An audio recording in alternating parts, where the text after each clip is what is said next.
La festa dell'uva assegna di fatto l'avvio ufficiale alla stagione delle vendemmie, quest'anno in netto ritardo rispetto al calendario nel Colio.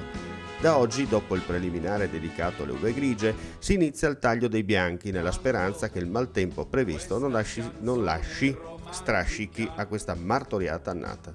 Secondo gli addetti ai lavori, però, si tratterà di vino di qualità, visto che le vigne consegneranno poca uva ma preziosa. Tornando alla Kermesse Cormonese, il peso della spending review si è fatto sentire in presenze, meno 50% rispetto alla passata stagione, e vendita nei chioschi allestiti dalle varie associazioni. C'è chi non è riuscito neppure ad andare in pareggio. La colpa è della crisi, sempre più presente anche da queste parti, che invoglia la gente a fare il giro ma senza spendere. Chi può lo fa, ma in minore entità rispetto al passato.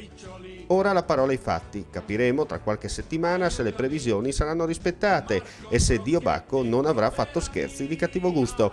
Visti i tempi, una citazione cade a fagiolo, anzi a fiasca. Il bronzo è lo specchio del volto, il vino quello della mente.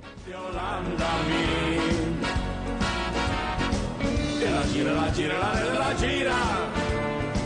E la gira, la gira, la gira.